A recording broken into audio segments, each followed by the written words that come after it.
Magandang hapon mula sa DOST Pag-asa. Ito po ang ating update patungkol sa minomonitor natin na si Bagyong Paolo. Sa kasalukuyan, itong si Bagyong Paolo ay nasa 695 kilometers east ng southeastern Luzon. Ito ay may taglay na lakas ng hangin na umaabot ng 55 kilometers per hour malapit sa sentro ng bagyo at pagbugso o biglaang paglakas ng hangin sa paligid nito na umaabot ng 70 kilometers per hour. Ito ay kumikilos pakanluran sa bilis na 25 kilometers per hour.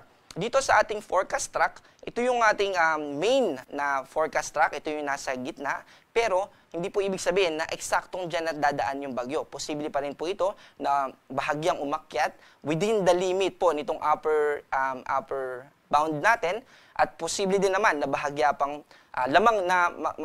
pa siyang bumaba dahil merong high pressure area dito sa ibabaw ng Pilipinas. At ito yung posible na mag-contribute sa pagbaba pa ng track nitong si Paolo.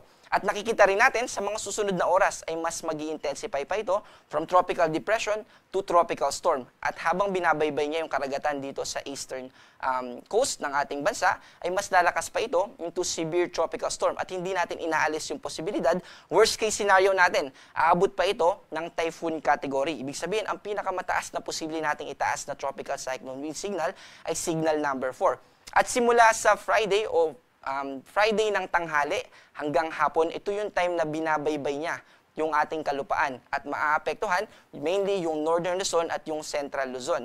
At habang binabaybay po niya yan na severe tropical storm siya, ay dahil sa may kabilisan, itong si Bagyong Paolo, ay by Saturday morning or in the afternoon ay tuluyan na ito na nasa labas ng Philippine Area of Responsibility. Sa kasalukuyan ay meron na po tayong nakataas na wind signal number 1. At dito yan sa northern portion ng Catanduanes, partikular na dito sa mga munisipyo ng Pandan, Bagamanok, Panganiban at Viga. At ibig pong sabihin yan ay posible na makaranas tayo ng 39 to 61 kilometers per hour. At ito po ay merong 36 hours na lead time. Ibig sabihin, kapag tinaas po natin na wind signal number 1, ay hindi po agad natin itong mararanasan. Within the next 36 hours po, yung ating ina-expect dito, para makapaghanda po tayo. At para naman sa mga pag-ulan, kanina po ay may mga kinalaman purely sa hangin. Ngayon naman dito sa mga lakas ng pag-ulan, ina-expect natin tomorrow ng 5 p.m. hanggang sa Friday ng 5 p.m. makakaranas tayo ng 100 to 200 millimeters dito sa mga probinsya ng Apayao, Cagayan, Abra, Kalinga, Mountain Province, Ifugao, Benguet, Nueva Vizcaya, Quirino, Aurora at Isabela.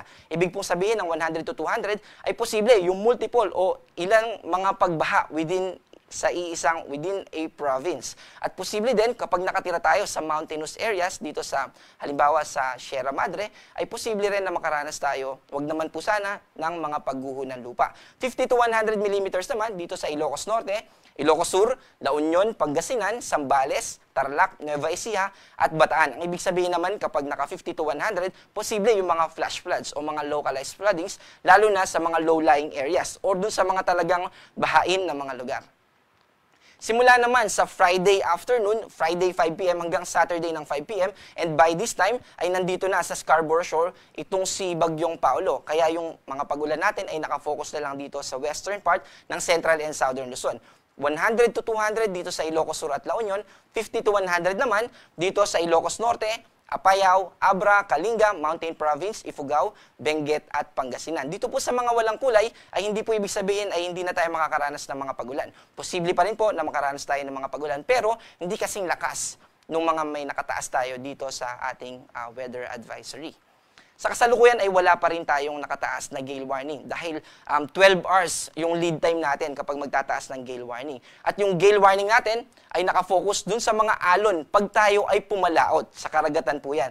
Dahil yun yung difference niya dito sa storm surge. Yung storm surge warning naman natin, ito yung taas ng alon na hahampas sa ating coastal areas. Dito po yan sa north and eastern coast ng Cagayan, eastern coast, yung coastal areas ng Isabela at ganoon din sa northern and central coast ng probinsya ng Aurora. Ibig pong sabihin nito, posibleng umabot ng 1 to 2 meters yung ating mga pag-alon dito sa ating mga dalampasigan.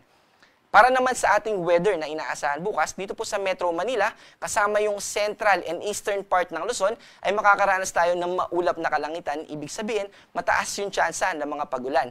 At partly cloudy to cloudy skies naman dito sa natitirang bahagi ng ating bansa. Ibig sabihin, mas mababa yung tsansa ng mga pagulan, pero posible pa rin yung mga localized thunderstorm o yung mga pagulan for a specific place lang and for a short period of time. Ang susunod po natin na update or weather bulletin ay ilalabas natin mamayang 8 p.m. At ako po, si John Manalo, mag-ingat po tayo.